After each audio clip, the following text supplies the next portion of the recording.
You friendly? Battlefield Hardline. What's it like?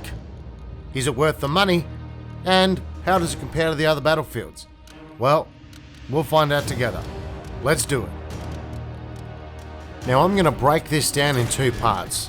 The first part will be the single player campaign, and the second part will be the multiplayer online. Because you can't do a good review if you're just reviewing the one part of it.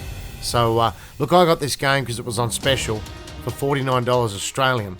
I don't know what that is in the UK, probably around £23, or it'll be roughly the same in the States. But I waited 3 months, I think it's been, since it's been out, because I remember the massive amount of issues that the multiplayer had in Battlefield 4. And it is EA. It is DICE. These are the same people. So I came into it with my head held pretty high because I really like the current version of Battlefield 4. So let's get started. That's the sound of the police. That's the sound of the beast. That's the sound. Gaze upon this fine country of ours while you can, gentlemen. It's gonna be your last decent view for a long while. I'll start here at the first cutscene. This game, in the cutscenes, looks frigging amazing. They've obviously put a lot of effort in. And I tell you what a beautiful engine, because it looks stunning. Although, I don't think they should rely too much on that dust particle thing that they're all about. Yeah, EA are addicted to it, I think. No, I don't think dust particles are that big. And if they are, that's a real cause for concern. All right, let's roll. Use your big boy voice.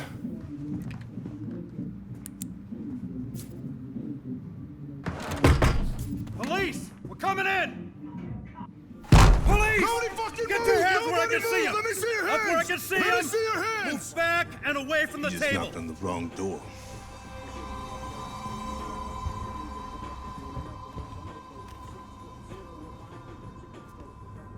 Nick, cuff these guys. Let's get the hell out of here.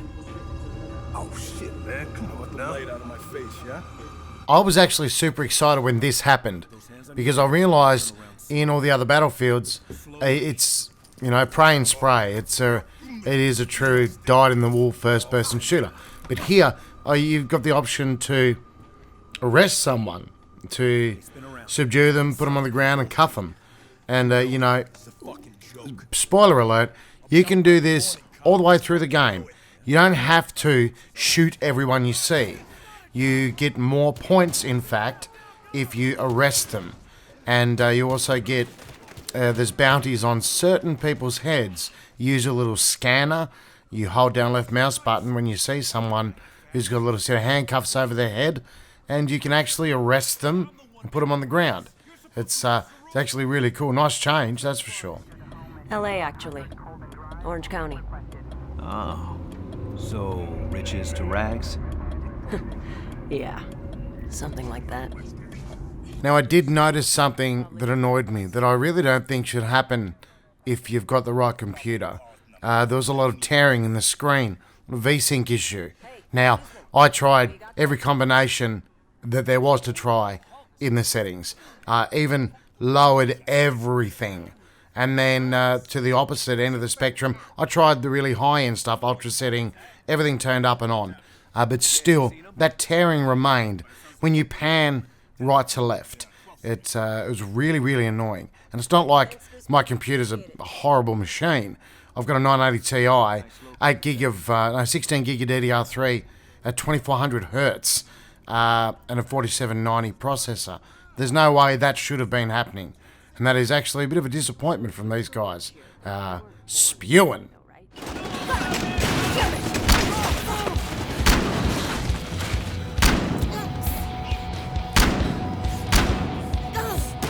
So all said and done, at the end of the day, I like the single player. I like it a lot, actually. It's fluid. It's got a really good storyline. It looks awesome. And for me, the big feature was not having to shoot everyone, which is also a bit confusing since it's called Battlefield. But anyway, I've been playing maybe an hour and a half, and I'm just under 50% through the storyline, so it tells me. You unlock things which transfer to multiplayer, which is pretty cool, same as the last one. I would say it's worth the money just for the single player alone without even talking about the multiplayer yet. So let's move on to the multiplayer and see where we stand. Let's start off with some stats for Battlefield Hardline multiplayer. There's 150 ranks so far, so that's pretty cool. You get a battle pack every 5 ranks. Now, that starts in bronze, and when you get to level 100, then the battle packs turn to silver. So straight away, I don't like that at all. You're not really being rewarded that much for the effort you're putting in to 100 ranks. And then when you get to level 140, they turn into gold battle packs. So yeah, I'm not buying it. That's stupid. Now, you unlock things in the game as you go, but not the guns. You earn money from what you do in-game. That also relates to the different game modes you play, but I'll get back to that in a minute. The different game modes you play will earn you more money as you're more active in the game. This then allows you to purchase guns in-game. I don't like it. I do like to be rewarded for my efforts, and unlocking guns as you go and accessories is a big part of it for me. And this just doesn't sit well. Now to the modes. There's a bunch of new modes I'd never seen before. Hotwire, Heist, Blood Money, Rescue, Crosshair, as well as the classic Conquest, which I've always loved, and TDM, which is really cool. Now, there's only 2 that interest me. Now, that's because of this reason. In Australia, there's only one server going that has anyone on it.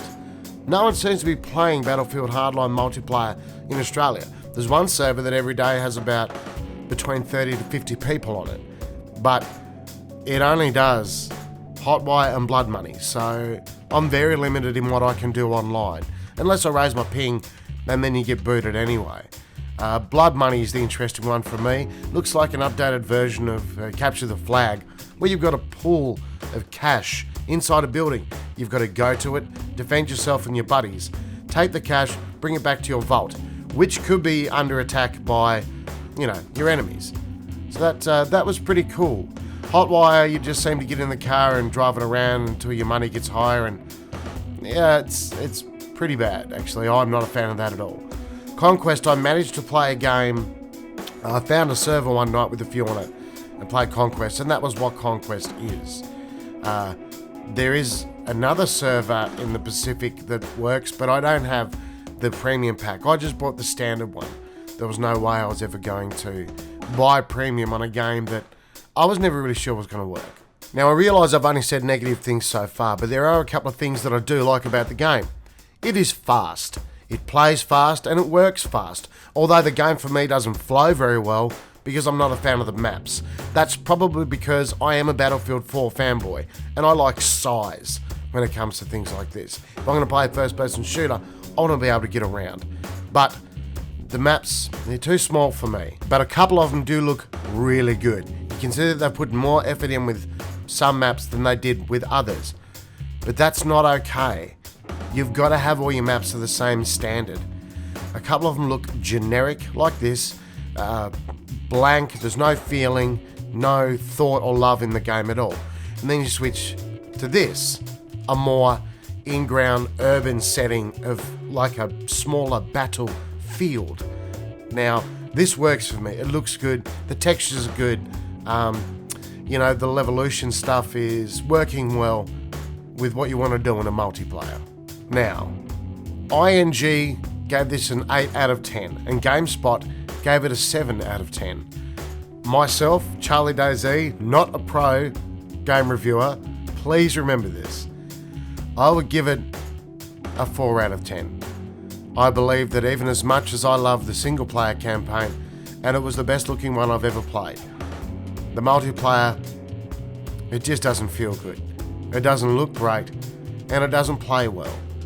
Now, if they hadn't have put the word Battlefield in front of the game, if this had been released as independent from Battlefield, just Hardline or Blood Money, if it had a different title, if it didn't say Battlefield in front of it, I wouldn't have expected so much. because they had the benefit of hindsight with all the errors that came with Battlefield 4 and all the time it took them to get it right. So for me, it just doesn't work. The game is worth buying if you want a good, solid single player that is entertaining. It's worth the money just for that. But if you were looking for the next level of Battlefield 4 in Hardline, you are not going to get it. They're actually not even close. So that's my final thoughts on Battlefield Hardline. As always, haters to the left. I'm Charlie Daisy. Much love.